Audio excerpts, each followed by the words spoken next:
আমার পোস্টের প্রায় সব জায়গাতে একটা কমেন্ট পাওয়া যাবে যে আমি কেন একা থাকি। আমার কি একা থাকতে ভয় লাগে না? কিভাবে সারাদিন সারারাত একা থাকি? যারা দেখা যায় আমার পেজে নতুন তারাই এই ধরনের কোশ্চেন করে, আর যারা আমাকে আগে থেকে চিনে তারা তো সবকিছুই জানে। যাই হোক, সকালে ঘুম থেকে উঠে সবার আগে যে কাজটা থাকে সেটা হচ্ছে আমার সকালে নাস্তা রেডি করা।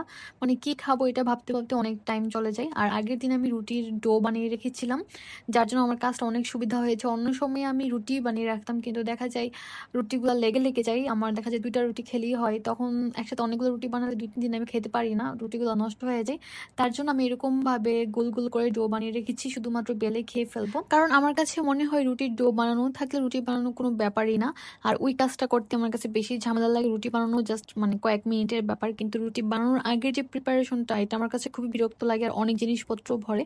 তার জন্য আমি এগুলা একটু বেশি করে বানিয়ে রেখেছি। যদি এটা দেখি যে মানে কার্যকরী হয়, তখন এখন থেকে আমি হচ্ছে এরকম ভাবেই ডো বানিয়ে রাখবো। শুধু সকালে বা যখন আমি খাবো তখন শুধু বেলে খেয়ে ফেলবো। আজকে আমি তেমন কোনো কিছু করি নাই, আজকে শুধু রুটি আর ডিম ভাজিই খাবো। আর সত্যি বলতে আমার কাছে ডিম ভাজি দিয়ে রুটি খেতে আমার একটা ভালো লাগে না, মানে মনে হয় তরকারিতে খেতে পারলে বেশি ভালো লাগতো। যেহেতু তরকারি নেই সেহেতু তো আমাকে ডিম ভাজিই খেতে হবে। নর্মালি আমি তরকারি খাইতে বেশি পছন্দ করি, আমার কাছে এখন ডিম একদম সবচেয়ে বাজে খাবার লাগে। আমি এত ডিম খাই যে ডিমের প্রতি আমার মানে খুবই অনীহা চলে আসছে। কিন্তু দেখা যায় দিন শেষে সবচেয়ে বেশি কাজে লাগে আমার ডিমই। তখন দেখা যায় ডিম না খেয়ে কোনো উপায়ও থাকে না, তখন ডিমই খাওয়া লাগে। আজকে ডিম ভাজি করার সময় তেল একটু বেশি পড়ে গিয়েছিল, আর আমার কাছে তেল অনেক বেশি অপছন্দ লাগে, কারণ ইদানিং আমার একটু তেলের জাতীয় খাবার খেলে অনেক বেশি গ্যাস পড়ে পেটের মধ্যে, যার জন্য দেখা যায় আমি তেলটাকে এখন অনেক বেশি কমিয়ে ফেলেছি। তারপর নাস্তা করে আমি আমার ক্লাসের জন্য বের হয়ে গেলাম। তারপর বিকালবেলা বাসায় আসলাম, এসে দেখেন আমি কিন্তু কান্না করতেছি।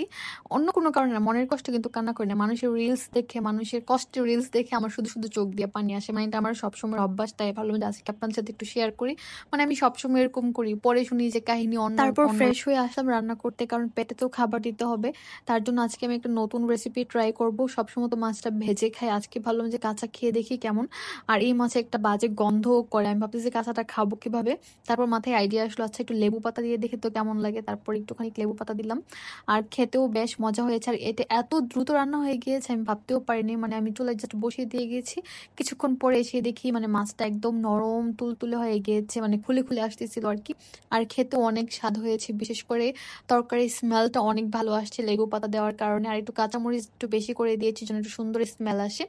তারপর এখন হচ্ছে আমি ঢেকে বসিয়ে দিয়েছি, আর আমি একদম সন্ধ্যার আগে রান্না করি, কারণ আমি ক্লাস থেকে আসতে আসতে আমার বিকাল হয়ে যায়। তারপর আমি একটু রেস্ট নিই, তারপর রান্না করি। এখন শুধু সকালের নাস্তা আর এই যে দুপুরে আর সন্ধ্যার খাবার আমি একসাথে খেয়ে ফেলি। এখন আমি আর রাতে খাবার খাই না, কারণ আমার পেটটা অনেক বড় হয়ে যেতেছে। এটাই ছিল আমার একটা মিনি ব্লগ। আর যারা আমার পেজে নতুন আমি তাদেরকে বলবো যে প্লিজ আপনারা আমার পেজটা ফলো করেন, কারণ আমার অর্ধেক থেকে বেশি মানুষ আমার ভিডিও দেখে যারা কিনা আমাকে ফলো করে না, আমার পেজটা ফলো করে না। তো আমি রিকোয়েস্ট করবো যে সবাইকে আমার পেজটা ফলো করার জন্য। আল্লাহ হাফেজ।